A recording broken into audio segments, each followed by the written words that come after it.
Que la grâce de Dieu, que ses merveilles et que sa plénitude, mes chers compatriotes, tout soit pleinement partagé dans le nom précieux de Saint Jésus-Christ. Je suis toujours à vos côtés, c'est disposé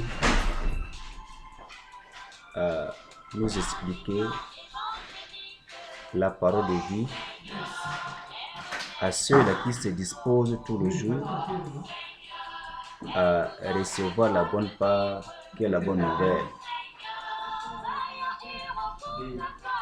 Pendant ce temps favorable, je demande à la communauté chrétienne de recevoir cette parole à travers la chaîne dénommée La Voix de l'Évangile. Il y a beaucoup de jours et beaucoup de temps, les hommes se sont donnés corps et âme à annoncer la mort de Jésus-Christ à l'humanité. Beaucoup de jeunes pasteurs se sont disposés à annoncer l'avènement du Seigneur Jésus-Christ et à préparer le chemin à cet évangile qui est la nouvelle doctrine par beaucoup de voies et moyens pourvu atteindre le salut dans la vie des hommes. Nous allons tous ensemble,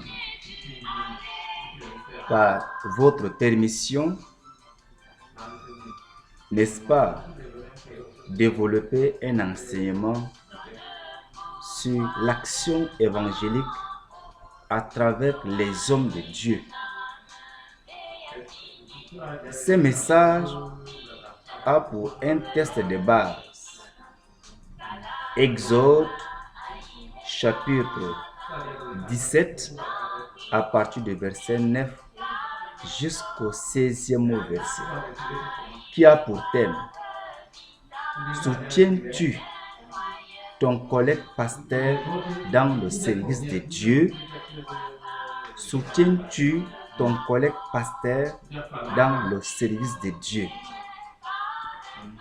Mes chers collègues pasteurs, mes chers collègues serviteurs de Dieu, nous savons que notre Maître, le Seigneur Jésus-Christ, le Maître de la moisson, nous a tenu un langage d'aller en mission, d'évangéliser l'humanité et faire de l'humanité les disciples de Jésus-Christ, ses élèves. C'est pourquoi vous allez trouver partout les hommes de Dieu, ils ne cessent d'annoncer l'avènement du Seigneur Jésus-Christ, ils ne cessent d'annoncer la mort de Jésus-Christ à l'humanité. C'est lui le seul prophète, le seul évangéliste, le seul pasteur et le seul berger qui détient la clé de la vie éternelle entre ses mains. Dans Exode chapitre 17, du verset 9 jusqu'au 16e verset, où, par votre permission, permettez-moi de lire cette parole qui est tirée dans le livre de Exode chapitre 17 à partir du verset 9. Je cite: Alors Moïse dit à Josué: choisis-nous des hommes, sors et combat Amalek. Demain, je me tiendrai sur le sommet de la colline, la verge de Dieu dans ma main. Verset 10. Josué fit ce que lui avait dit Moïse pour combattre Amalek. Et Moïse, Aaron et Hur montèrent au sommet de la colline. Verset 11. Lorsque Moïse élevait sa main, Israël était le plus fort. Et lorsqu'il baissait sa main, Amalek était le plus fort. Le verset 12. Les mains de Moïse étant fatiguées, il prit une pierre qu'il plaçait sous lui et il s'assit dessus. Aaron et Hur soutenaient ses mains l'un d'un côté, l'autre de l'autre côté, et ses mains restèrent fermes jusqu'au coucher du soleil. Et Josué vainquit Amalek et son peuple au tranchant de l'épée. Verset 14. L'Éternel dit à Moïse, écris cela dans le livre pour que le souvenir s'en conserve, et déclare à Josué que j'effacerai la mémoire d'Amalek de dessous les cieux. Moïse bâtit un autel et lui donna pour nom l'Éternel ma bannière. Il dit, parce que la main a été levée sur le trône de l'Éternel, il y aura guerre de l'Éternel contre Amalek de génération en génération.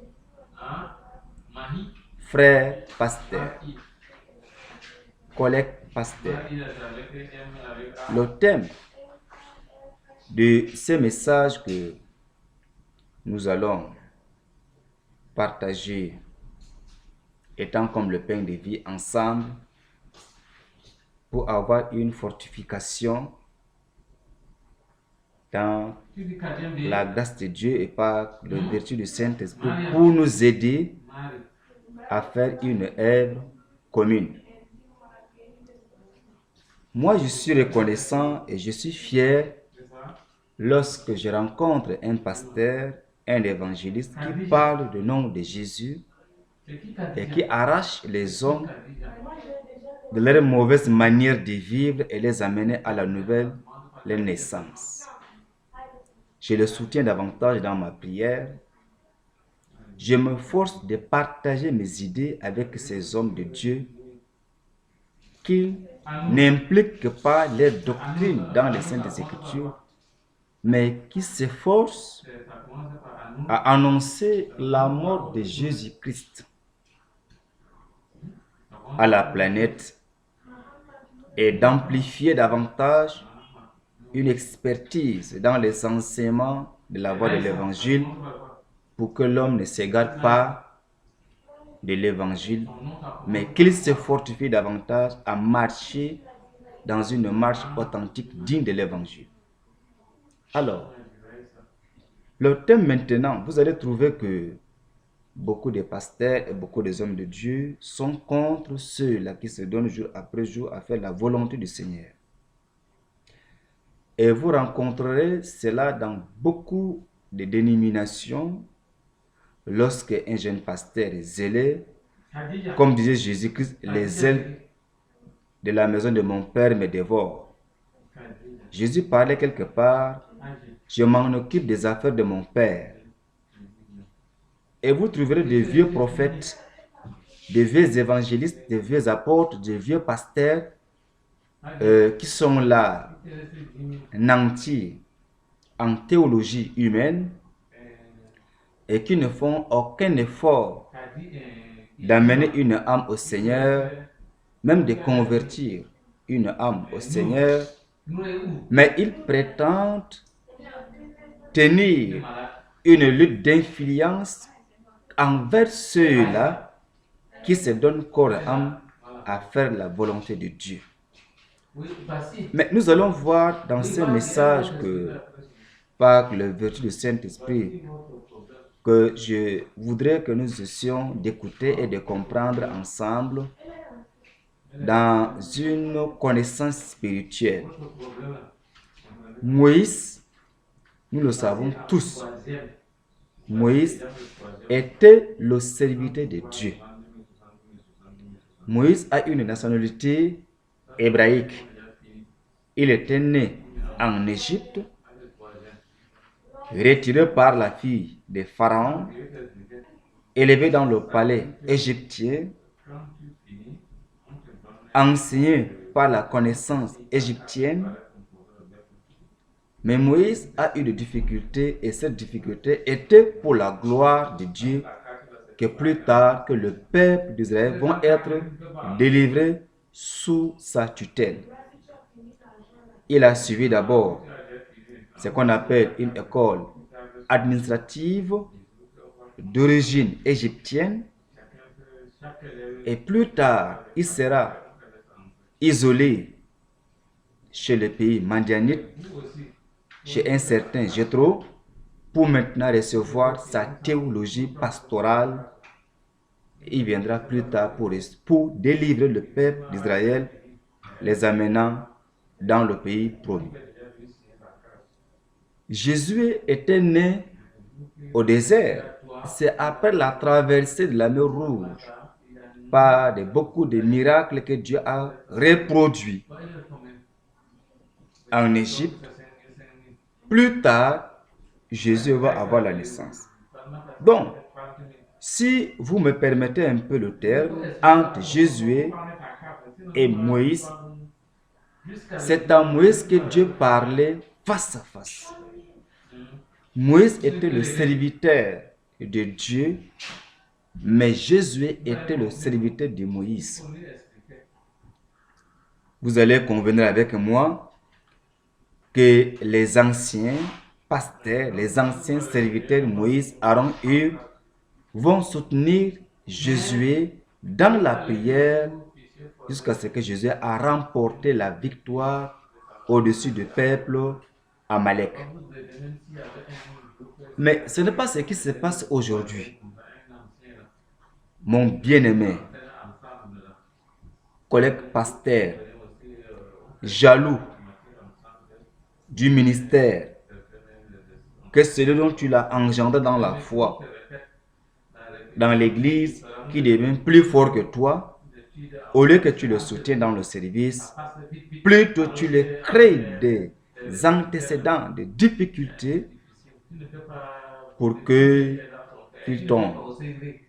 Mais bien aimé, verset 8, Exode 17. Amalek vint combattre Israël à Rephidim. Alors Moïse dit à Jésus, choisis-nous des hommes sorts et combat Amalek. Demain, je me tiendrai sur le sommet de la colline, la verge de Dieu dans ma main.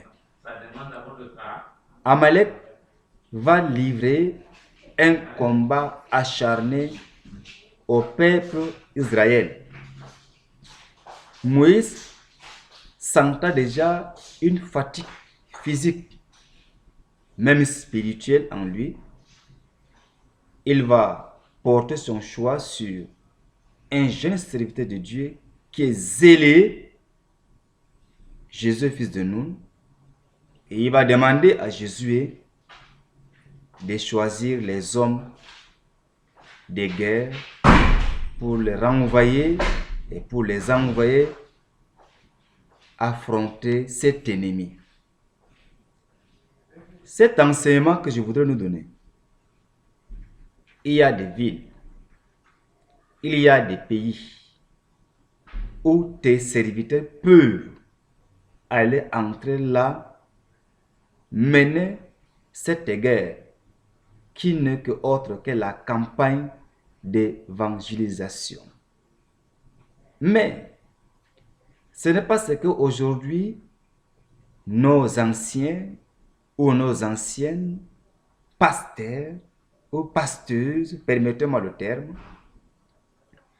qui vont laisser accès à ces petits pasteurs qui ont plein, n'est-ce pas, de talents, de la vigueur physique d'abord, de la force physique d'abord, et nantis de ministère pour arracher les hommes pour mener un combat acharné.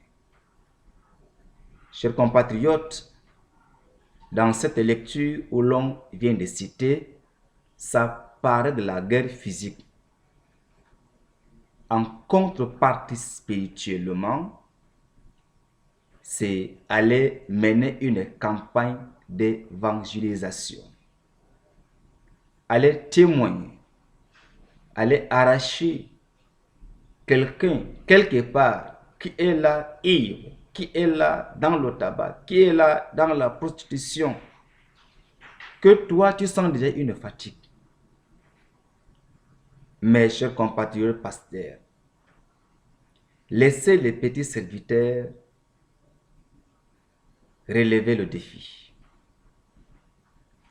Ne soyez pas un faux prophète pour mettre des bâtons dans les roues des jeunes prophètes auxquels Dieu a mis son ministère, sa grâce plénière. Jésus était envoyé par le serviteur Moïse. Jésus qui était le serviteur de Moïse et Moïse qui était le serviteur de Dieu, il devrait aller. Mais il va former son serviteur, son remplaçant. Est-ce que toi, ancien de l'Église, tu as déjà préparé ton remplaçant? Tu as déjà formé un serviteur de Dieu qui peut te remplacer au jour au lendemain pour la cause de l'évangile? Le verset maintenant 11. Lorsque Moïse est levé, le verset 10, Jésus fit ce que lui avait dit Moïse.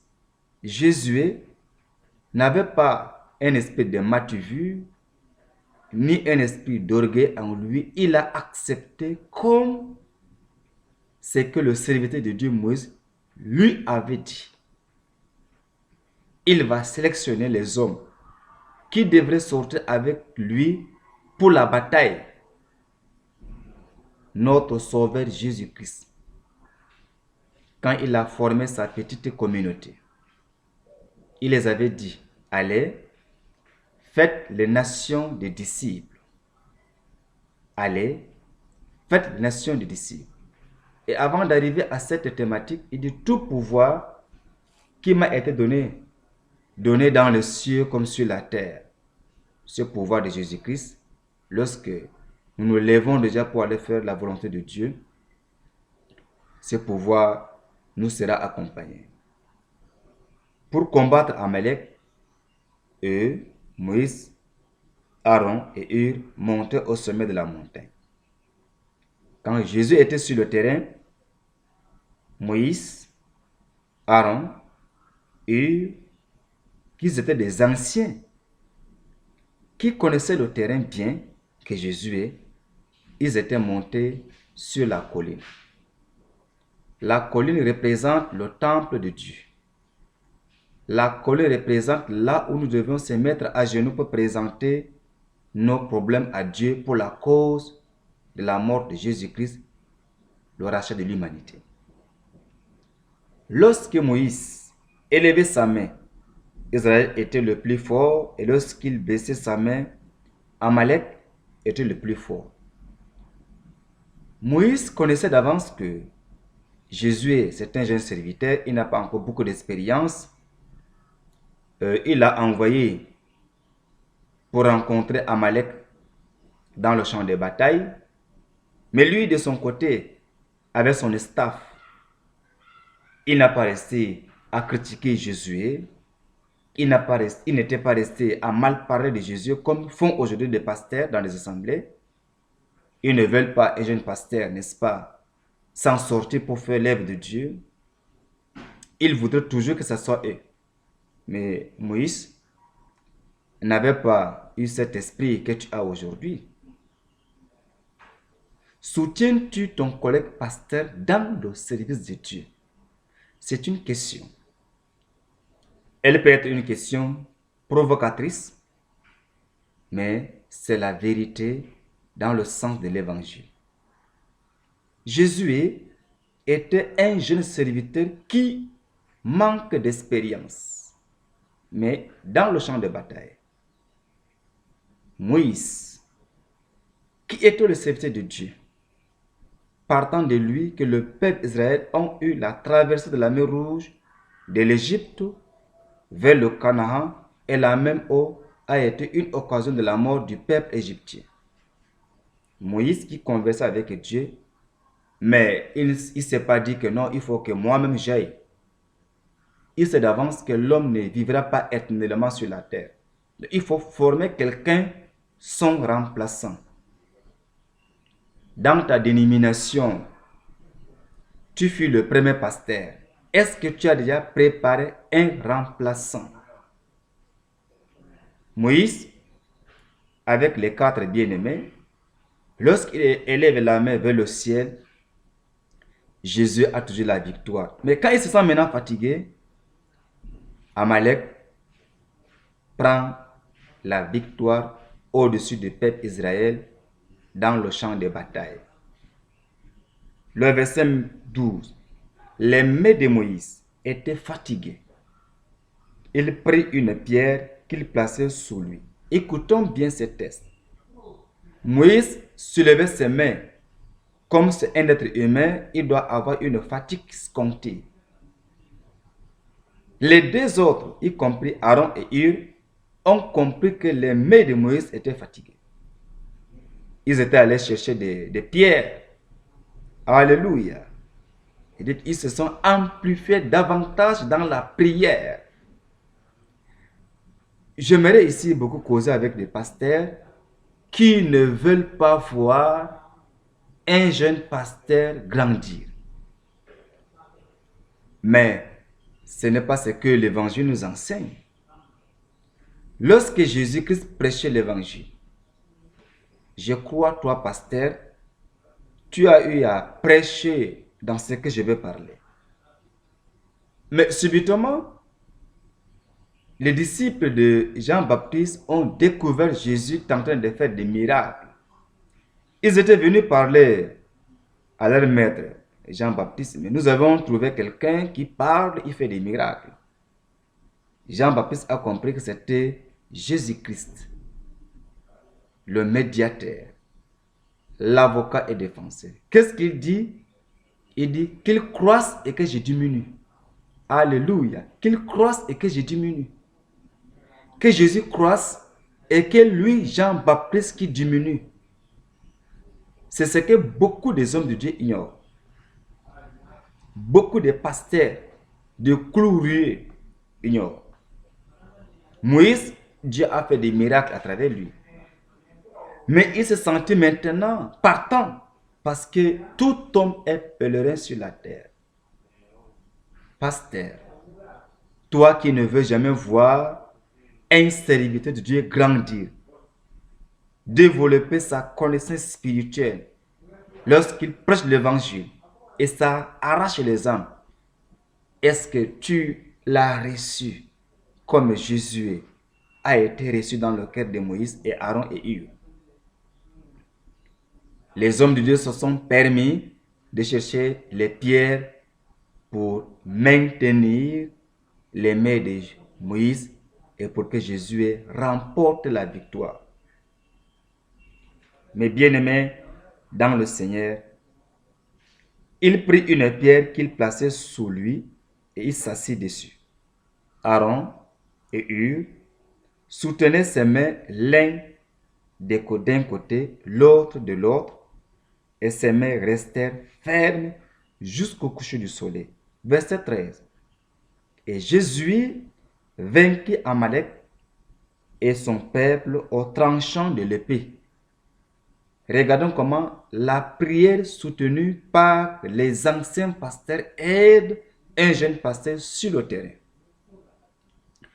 Mais aujourd'hui, sur le ciel, dans différentes dénominations, vous allez trouver qu'il y a des pasteurs, il va dire que non, celui-là, il ne connaît rien, il ne connaît pas prêcher, il est orgueilleux.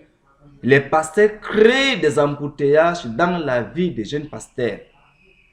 Ils ne veulent jamais voir un jeune pasteur grandir. Mais ici, tout à fait le contraire. Jean-Baptiste dit que Jésus croisse et qu'il diminue. Et Moïse, il soutient Josué dans la prière jusqu'à ce que Jésus a remporté la victoire sur le peuple Amalek au tranchant de l'épée. La guerre était physique. Mais nous trouverons aujourd'hui beaucoup de dénominations que les fondateurs, les leaders ne veulent jamais voir des jeunes serviteurs s'évoluer. Mais je ne sais pas si vous avez aussi lu cette histoire, cette anecdote. Comment nous voulons que le peuple de Dieu soit conquis par l'évangile et que nous sommes obstacles aux jeunes pasteurs. Pasteur, soutiens-tu ton collègue pasteur dans le service de Dieu? Normalement, si vous rencontrez un jeune pasteur, un pasteur qui n'est pas de votre dénomination, qui est en train d'évangéliser, la seule chose que tu peux faire pour lui, c'est demander au Seigneur de le soutenir dans cette mission lourde et difficile. Et non créer des embouteillages. Vous allez voir que lorsque 6 mois, je tiens une campagne d'évangélisation en plein air, soit un témoignage dans un quartier, vous trouverez que certains pasteurs diront que non, ça c'est un reçu chrétien, il est dans la secte, dans le franc-maçon, il est dans le système, patati patata. Mais lui-même, il ne parvient pas à enlever un iota du péché dans la vie de l'homme pour l'amener à la conversion. Vous allez trouver aujourd'hui, les églises sont divisées, mais Christ n'est-il pas divisé? Non, il est une dénomination, il n'est pas dans notre alliance, il est ceci, il est cela, ne partez pas là-bas, ne venez pas ici, n'écoutez pas celui-là. Mais ce n'est pas ce que le Maître Jésus-Christ, le seul prophète des prophètes, nous a enseigné. Qu'est-ce que Jésus disait? Lorsque les disciples de Jésus-Christ, ceux qui suivaient sa discipline, avaient rencontré Jean-Baptiste parler dans un village au désert, ils étaient revenus. Ils ont dit que mais Jésus, nous avons trouvé quelqu'un est en train de parler aussi comme toi. La seule question que Jésus a posée à ses disciples, il parle au nom de qui? Ils ont dit, il parle en ton nom. Il dit, tous ceux qui parlent de mon nom sont vos frères. D'où viennent maintenant les luttes d'influence? D'où viennent les luttes de dénomination? Avec le même Christ, nous sommes divisés. Encore le plus pur qu'aujourd'hui, dans la même assemblée, dans la même dénomination, dans la même église, le plus grand pasteur n'aime pas sentir le petit pasteur. Mais écoutons, Moïse a soutenu Josué dans la bataille. C'était physique. Et quand Aaron a compris que Moïse s'aimait, se rendait le plus faible, il cherchait des pierres, des rocs et posait les mains de Moïse jusqu'au tomber du soleil. Josué était rentré avec la victoire. Il a fait traverser le peuple Amalek au tranchant de l'épée, les éliminant un à un. Or, Jésus avait une base en arrière qui était la prière.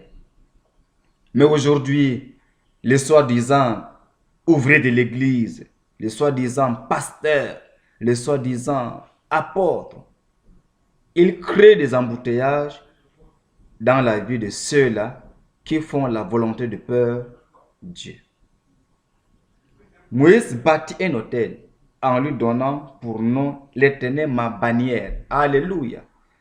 Est-ce que si nous voulons défricher, est-ce que c'est Moïse qui allait dans le champ de bataille? Non. C'était Jésus. Quand lorsqu'un serviteur de Dieu s'en va dans un village, dans une ville, dans un pays, il fait une campagne d'évangélisation. S'il implante une cellule, s'il implante une assemblée, son chef qui l'a envoyé, il va bâtir un autel pour la gloire de Dieu. C'est tous ceux-là qui ont mené une bataille acharnée et qui ramènent les hommes à la nouvelle naissance, à la repentance pour la gloire de leur mission. Compatriotes, pasteurs, une seule question t'a posée. Soutiens-tu ton collègue pasteur dans le service de Dieu? Il fit, Moïse bâtit un autel et lui donna pour nom l'Éternel ma bannière. Il dit parce que la main a été levée sur le trône de l'Éternel, il y aura guerre de l'Éternel contre Amalek de génération en génération. Mon cher compatriote et mon cher bien-aimé, pasteur, toi qui es contre les petits serviteurs qui poussent comme des champions qui font la volonté de Dieu, je te conseille de les soutenir dans la mission à laquelle notre Père nous a confiée. Tu as trouvé quel intérêt pendant ce temps que tu as fait de faux rapports, tu as apporté des mépris et des préjugés des hommes envers celui-là qui s'est donné corps et âme pour faire la volonté de Dieu, pour arracher l'humanité à la croyance aux Saintes Écritures. Tu as trouvé quel gain? Au lieu que tu croisses, tu t'es créé de mal dans ta vie. Moïse, qui était le serviteur de Dieu, avec son staff, Aaron et Hur, ont soutenu Josué dans le champ de bataille. À la loi au témoignage, si tu es le fondateur d'une dénomination, d'une assemblée qui présente la mort de Christ aux hommes, il faut préparer un remplaçant, comme Moïse a préparé son remplaçant Josué. Sinon, le Seigneur Dieu te demandera un compte rendu un jour à l'autre. Moïse a envoyé Josué dans le champ de bataille. Il a senti une fatigue. Lorsque ses mains descendaient, Josué devint faible. Mais quand il élève encore sa main vers le ciel, Josué repoussait le peuple Amalek. À la loi au témoignage, si tu écoutes ton frère, si tu écoutes ta soeur est en train de provoquer le diable dans son bercail, mets-toi à genoux, implore la faveur de Dieu, que Dieu le soutienne dans ce champ de bataille et qu'il rentre avec la victoire. Cette victoire ne serait pas seulement pour lui, mais elle sera pour vous et pour la gloire de l'évangile. C'est pourquoi Dieu a envoyé le Messie, au temps messianique, que le prophète Ésaïe a prophétisé l'arrivée de cet homme de Dieu, Jésus-Christ.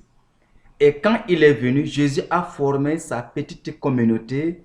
Il les a envoyés dans le champ. Mais par après, Jésus se mettait à genoux. Il priait pour sa petite communauté. Et quand ils étaient allés, les esprits les ont obéis. Ils ont prié sur les malades. Et les malades étaient guéris. Ils étaient revenus. Les 70 disciples de Jésus-Christ étaient dans la joie. Mais toi aujourd'hui, pasteur de formation, pasteur avec ton doctorat de la théologie. Mais je ne sais pas si dans ta théologie, on t'a enseigné à mener une lutte d'influence envers celui qui a du zèle. Jésus me dit, les ailes de la maison de mon père me dévorent. Il disait à sa maman Marie, je m'en occupe des affaires de mon père. S'il y a celui dans ton assemblée qui s'en occupe des affaires de notre Père Dieu, d'Abraham, Isaïe et Jacob, mettons-nous à genoux et soutenons-le dans ce combat de tout le jour. Moïse qui parlait, il a vu la main de Dieu. Moïse qui a reçu la loi de la Pâque. Moïse qui a reçu les lois sur les tablettes sur la montagne de Sinaï n'avait pas lutté contre la bonne volonté de Jésus. Plutôt, il l'encourageait. Et quand les hommes de Dieu ont compris que Moïse l'encourageait, ils ont venu soutenir sa main pour que Jésus remporte la victoire. Alléluia. Chers compatriotes, chers pasteurs, je te conseille par cette chaîne de nommer la voix de l'évangile. Est-ce que tu as soutenu ton collègue pasteur qui a du zèle lorsqu'il sort pour évangéliser l'humanité? N'as-tu pas créé des embouteillages dans sa roue? N'as-tu pas fait de faux rapports pour qu'il soit sali?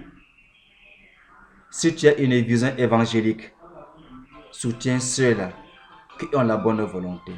Malheur à toi, pasteur, qui créent des embouteillages, qui font de faux rapports contre les jeunes serviteurs. Que l'exemple de Moïse nous aide à élever nos mains en soutenant ceux-là qui font la volonté de notre Père Dieu d'Abraham, Isaac et Jacob. Tu peux même soutenir cette prédication par la prière. Si tu es un pasteur vieux, tu n'as plus de force, tu n'as plus la vigueur, tu n'as plus encore la vision. Comme Élie, à son époque, Élie a perdu la vision évangélique, la vision de Dieu. Mais lorsque Dieu veut remplacer Samuel au service de Dieu, parce que toutes les lampes du peuple Israël étaient éteintes, quand l'ange est venu appeler Samuel, Samuel ne connaissait pas la voix de Dieu. Il est venu pour la première fois, pour la deuxième fois rencontrer son maître, son papa adoptif spirituel, qui était Élie. C'est après que Élie a compris que non, c'était la voix de Dieu. Il dit maintenant à ses jeunes serviteurs, Samuel, lorsque tu reçois la voix, dis que oui, me voici, parle-moi, j'écoute. Samuel a respecté les dires de son maître Élie. Et toi maintenant, pendant que tu as des expériences en toi, celui qui va entreprendre les pas des géants, des vaillants héros de l'évangile dans la vision évangélique, est-ce que tu l'as soutenu aussi à faire autant? Plutôt, tu as créé des embouteillages, des antécédents dans sa vie, dans sa marche chrétienne. Tu souhaitais son départ, tu souhaitais sa chute, tu souhaitais sa mort physique, sa mort spirituelle. Tu as trouvé quoi? Vaillant héros, pour la gloire du salut de Dieu, donne ta volonté, donne ta vigueur au service de Dieu. Imitons Moïse, imitons aussi Élie, imitons le pas autant pour moi de Jésus-Christ pour la gloire de l'évangile. Mes bien-aimés dans le Seigneur, chers compatriotes, chers bien-aimés, pasteur, soutiens celui-là qui est dans le champ. La moisson est déjà prête. Nous avions la faucille qui est l'évangile. Allons, annonçons la bonne nouvelle que nous partions conquérir l'humanité. La moisson est proche. Lèvons-nous, annonçons la bonne nouvelle. Jeune pasteur, si bien que tu as des difficultés dans ta dénomination, je t'encourage, va de l'avant. Chacun a un compte rendu à présenter à notre maître. Nous avons une mission de conquérir l'humanité. Toi, pasteur, qui as souvent empêché, qui n'a pas formé, qui n'a pas encouragé, répands-toi et convertis-toi. Soutiens ceux-là qui annoncent la bonne nouvelle. C'est très important. Que le Seigneur te bénisse. Que le Seigneur t'accorde mieux de le comprendre, de soutenir ceux-là qui ont la bonne volonté de faire l'œuvre de Dieu. Et toi qui es dans le champ de bataille, tiens ferme, ne te relâche pas. Le Seigneur Jésus-Christ, le pouvoir qui lui a été donné dans les cieux comme sur la terre, te soutiendra jusqu'à la fin du monde. Allons-y avec la mission évangélique. Annonçons l'évangile aux morts sous la tutelle du diable. Annonçons l'évangile à ceux-là qui s'en prennent dans des bars, dans des buvettes. Ceux-là qui étaient des brebis perdues de la maison d'Israël. Annonçons cette bonne nouvelle. Vive l'évangile de Jésus-Christ. Vive la mort de Jésus-Christ. Que la grâce, que la sécurité divine te soit accordée. Reçois paix et sûreté. Le salut de cet évangile en toi. Ne perds pas le pédale. Sois courageux pour la bonne part. Alléluia. C'est ton serviteur de Dieu, Emmanuel Gangran, un Tchadien, nationalité tchadienne, d'origine tchadienne. Je te remercie davantage de ce que tu ne te relâches à m'aider dans la prière pour davantage appréhender, amplifier cette chaîne dénommée la voix de l'évangile. J'aimerais ta prière. J'aimerais ta prière à me soutenir, à aller loin avec l'évangile. Que le Seigneur te bénisse au nom de Jésus-Christ. Amen. Soyez nombreux dans l'abonnement. Veuillez partager cette chaîne à vos semblables. Mais toujours n'oubliez pas de cliquer j'aime cette chaîne dénommée la voix de l'évangile. Au revoir dans la paix du Seigneur Jésus-Christ, au nom de Jésus-Christ. Amen.